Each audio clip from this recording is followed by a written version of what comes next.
Back again for their second season, the Moose Jaw Sorcerers return, this time with a new free agent. The Ayatollah of get the fuck out of my way, it's Lord Carnage himself.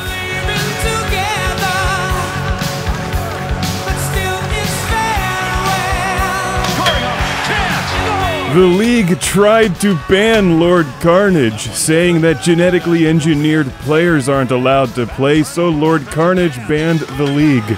All of the officials were then turned into newts, launched into space, and the NHL was changed to the NHL, not worthy of being in the presence of Lord Carnage, Hockey League.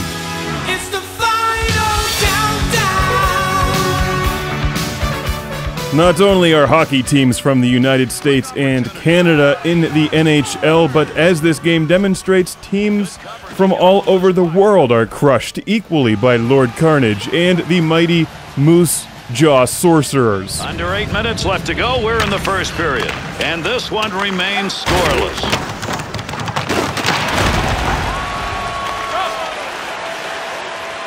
Wrist shot on net. Chance scores!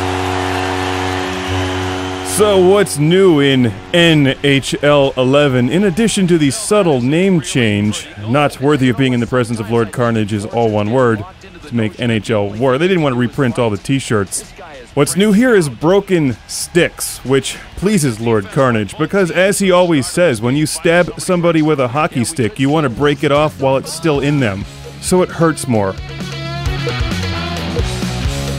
You can create your own team honoring the mighty Moose Jaw Sorcerers, or you can play as teams from the National Hockey League, the AHL, as well as a variety of Canadian teams and other hockey teams from around the world. It's a global game, and I applaud EA Sports for giving players the opportunity to play as their team no matter where they live, unless you're in Antarctica, in which case you're screwed. Just go play outside, it's probably frozen. Now, you may be asking, who are the Moose Jaw Sorcerers, and who's Lord Carnage? And just the fact that you have to ask that question warrants your doom, but you may as well know why you've got it coming.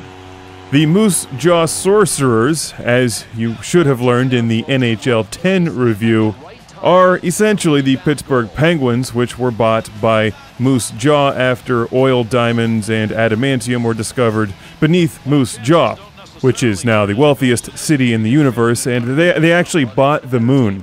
And they also hired Lord Carnage, an omnipotent deity who keeps himself busy by playing sports and destroying worlds. Now, Pens fans, relax. The Penguins are in this game, as well as the Console Energy Center. Even though the Penguins players went to Moose Jaw, the Penguins were replaced by the Pirates, and the Pirates were actually replaced by those things at Chuck E. Cheese that bang cymbals together. All is well with the world, and all is well with this game, which is a lot like NHL 10 plus 1. It plays well, it's smooth, it's fun, the hockey players don't look a thing like the real hockey players. There's supposedly a new physics engine, and you can break sticks. He scores! And that will give him the early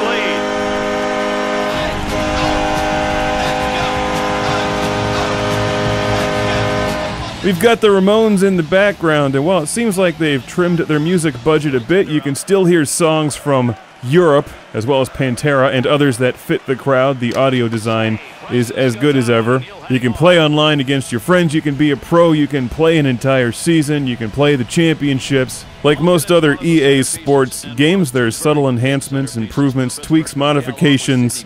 All of these improvements are more noticeable over time. Watch my review of NHL 98, and you'll see what I mean. The EA Sports programmers are always striving for realism, yet they continue to keep the games fun.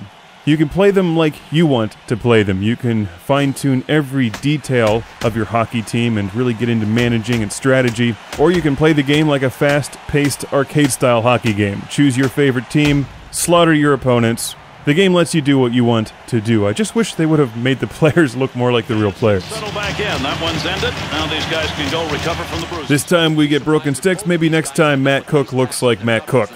The game gives you a variety of controller options. In NHL 10, I was using the NHL 94 button configuration because I love the old school NHL games back from the Genesis.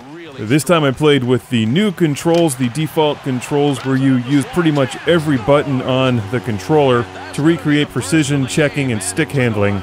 They work really well, and it's just so rewarding to line people up and crush them. Connects on that one up the wing. On the charge, 3-on-2. That's the game, NHL 11. It may seem like it's only one better than 10, but as a hockey fan, how can you resist to play as the Moose Jaw Sorcerers and compete to win the Global Hockey Championship for control of the entire planet, including Europe? I have this album on cassette, by the way. It's really good. Those guys had great hair. In tight. Oh, what a shot! Score! Comes a man short. This guy is branching out. Got the wall beside him here as he carries this one up the wing. Great chance. Hurried it up. Scores! And the ref saying no. Oh, don't put that one up yet. That may have been hit in with a high stick. The goal is under review. Well, there's a goal that maybe isn't one. We're going to have to wait and see. I think it's a high stick call. Pretty close, Gary. Remember, the rule used to be stick hit above the shoulder. Don't even think about taking a goal away from Lord Carnage. Bad things happen when he is denied goals and or assists, which he has so rightfully earned.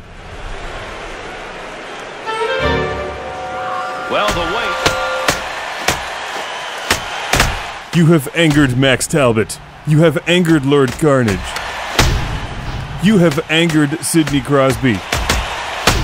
You have angered the Sorcerers. And for that, you shall be scored upon again.